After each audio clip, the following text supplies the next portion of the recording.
এই ডাঁটাগুলো তো নমস্কার বন্ধুরা, আপনারা কেমন আছেন?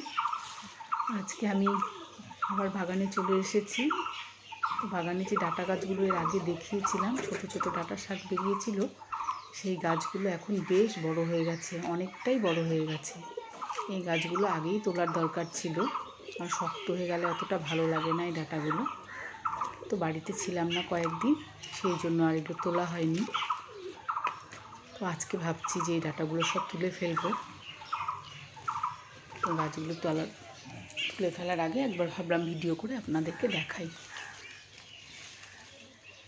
তো এই ডাঁটাগুলো কিন্তু নরম অবস্থাতে খেতেই বেশি ভালো লাগে। ডাঁটাগুলো বেশ লম্বা হয়ে গেছে। আর এই যে আমার হাইড্রেনজিয়া গাছটা, এত ফুল ফুটেছে যে চোখ ফেরাতে ইচ্ছে করে না এই গাছটার থেকে। সব সময় দেখি এত সুন্দর ফুল হয়েছে গাছটাতে, দারুণ সুন্দর।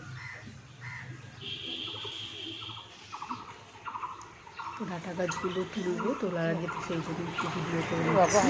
নীলকণ্ঠ দেখুন, এখানে নীলকণ্ঠ ফুল হয়েছে ডাঁটা গাছের ভিতরে। ডাঁটা গাছের গোড়াগুলো বেশ লম্বা হয়েছে, ডাঁটা গাছ লম্বা লম্বা হয়েছে। তো এখন আর ডাঁটা কেউ খেতেও চাচ্ছে না। কয়েকজনকে বলেছি, সবাই বলছে বাজার থেকে এনেছে, এই সেই, তো শক্ত হয়ে গেছে বলেই কেউ নিতে চাচ্ছে না আসলে।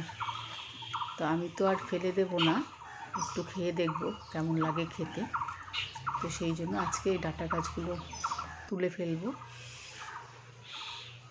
এই ডাঁটা গাছগুলো তোলা হচ্ছে, ও আমার বাড়ির কাজে সাহায্য করে। লম্বা হয়েছে আজকে ডাঁটা গাছগুলো ওকে দিয়ে তোলাচ্ছি।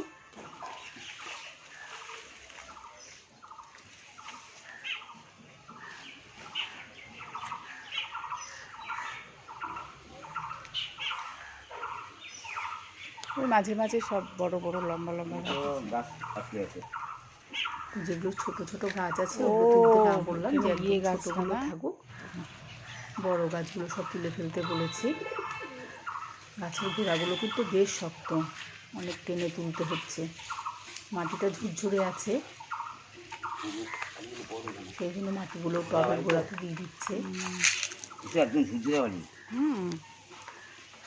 বাড়িতে কোনো জিনিস হলে, সবজি বলুন ফুল বলুন, নিজের হাতে লাগানো যদি হয়, সেই ফল সবজি দেখতে যে কী ভালো লাগে, কাউকে খাওয়াতেও বেশ ভালো লাগে, নিজেরা খেতেও ভালো লাগে।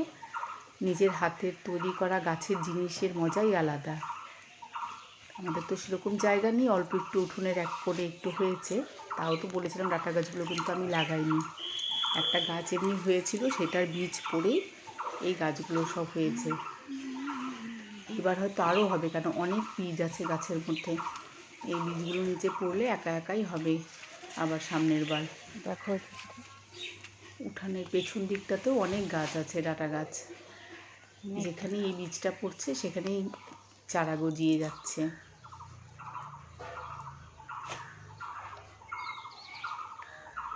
বেশ অনেকগুলো ডাঁটা তুলে ফেলেছে।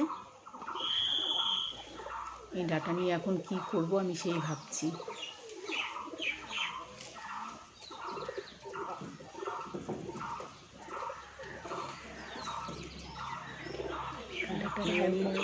রান্না তো অবশ্যই করব, খেয়ে তো দেখব কি করি, যদি সম্ভব হয় আপনাদেরকে দেখাবো।